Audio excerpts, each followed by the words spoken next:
As Louis just reported at today's Pentagon briefing, Press Secretary John Kirby reiterated that the U.S. is still coordinating with the Taliban on evacuations to, quote, avoid misinterpretations ahead of tomorrow's withdrawal. Our next guest is from Afghanistan, and at age 17, she became the youngest and first female provincial council member in the country's history. Sarina Faizy, thank you so much for being here. First, Sarina, I know that you left Afghanistan in 2019, but your family escaped just a few days ago, right before that deadly terror attack. What was that like, and how are you all doing right now? Thank you so much first for having me here in that show. And other than that, yes, I did left my country in 2019, but my family just left like 2 weeks before. It was not an easy process.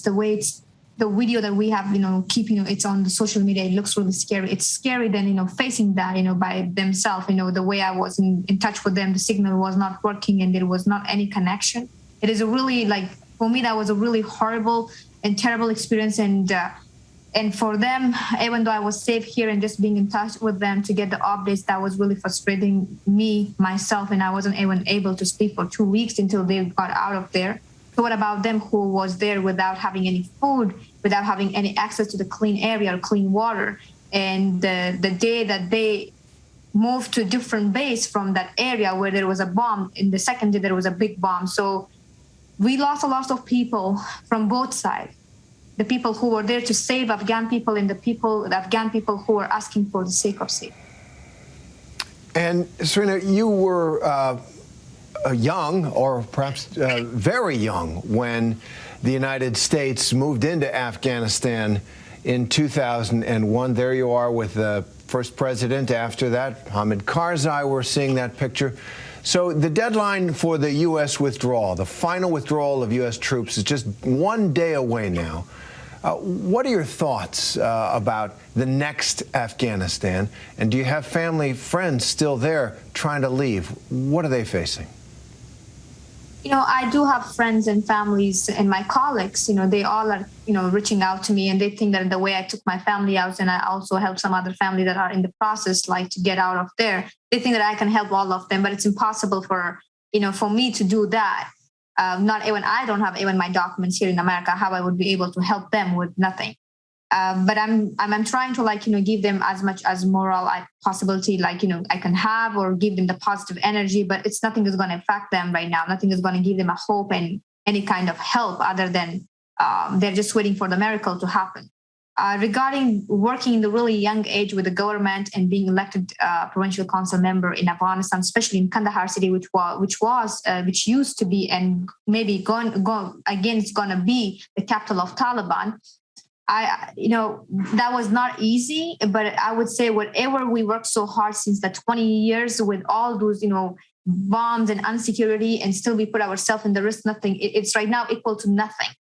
And people are asking for safety, for help. But which kind of help right now? How long we're going to take people out of Afghanistan? Until there's one Afghan man or female, Afghanistan is going to be Afghanistan, and will still, need a sake of safety. The Afghanistan land need to be safe. And I know you've also been outspoken in your fight for women's rights. So what do you think is at stake for women in Afghanistan now that the Taliban have taken over? Well, it seems right now, so far that I'm following up the conference from Taliban side so far that they had in Kabul, Afghanistan, they keep saying that, we respect women's rights and we're going to give them rights which Sharia law says. But which kind of Sharia law? The Sharia law that they made up and they call it Sharia law? Because fight is not over, it should not be over Afghan man. And the Sharia law is not just, Islam is not just for a female, it's for men too. The definition of the Sharia law, they need to explain that to the international, Muslim, countries and the Muslim, consuls that are working on that, in that step, in that part. Because again, they push a lot of, women to stop their work. They're not allowing, I have a contact with a lot of, people back there, especially females. They keep saying that we went to the job to get a job, to start our job back. But they said, you cannot work right now, go back to your homes. And the school is right now for women. They changed the rules. First, they said no schooling. But right now, they say until to 7th grade, they can go to the school as a female. So it is all risky. And people are afraid, honestly speaking. Afghan people, even though they give like a little bit of freedom, like the schooling, the 7 years, like until to 7 years they can study until to 7th grade. People are not going to let them girls to go out, because what happened in some of the provinces, they took the girls out of their houses, their places, and where they are, nobody knows. People cannot speak up from Afghanistan right now here because everybody is banned. And if they speak up about those kind of issues, the ground information to let the international community know about that, they're going to be killed, and everybody want to live their life. Sarina, can they reimpose that version of their vision of society under their version of Islam on a country that has changed so much? The Taliban has made these vague public promises to protect women's rights. Taliban 2.0, they're calling it.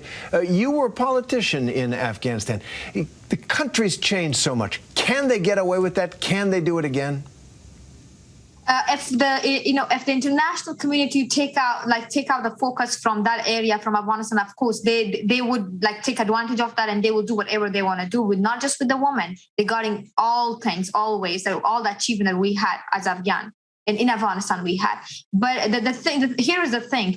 If they really believed on the change and there was any changes from Taliban side, why so far we did not see any woman in a peace talk from Taliban side that give us as Afghan women the confidence that yes, they have been changed regarding women.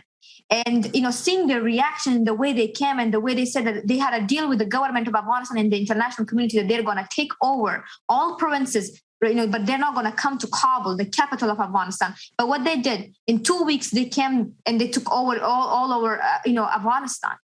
And they forced the government to leave everything. So it means, personally and professionally, me as Afghan, I will never trust them, and I don't trust them. Whatever they say, they react in a different way. Whatever they react, and they say something different. Right now, they're trying to pretend and represent themselves really nice and beautiful picture to the international community. But in the reality, they are not. They don't know even how to react with a human being, even though with the men, how they were from, years and years, they were in the mountains. They say that from their own, mouth, in their own words, that we were in the mountains, nothing. And right now they're like animals, worse than animals. Right now they're in the country, inside of the country with the human beings. How they're going to react, how they're going to act, who knows? We are not just talking right now about just the head of the Taliban, like Mullah Brother and his team who was, in different countries and have at least a little bit, he have seen some females or something. We are talking about the ground people, the Taliban, that are the large amount of them. Not all of them they don't know even how to behave with the local people. People are being beaten in their roadway just because they're not, they shave, just because they're not having a full covered hijab. All right, Sarina Faizy, it's a pleasure to have you today. Good luck to you and your family. Thank you. Thank you so much for having me. Hi, everyone. George Stephanopoulos here. Thanks for checking out the ABC News YouTube channel. If you'd like to get more videos, show highlights, and watch live event coverage, click on the right over here to subscribe to our channel. And don't forget to download the ABC News app for breaking news alerts. Thanks for watching.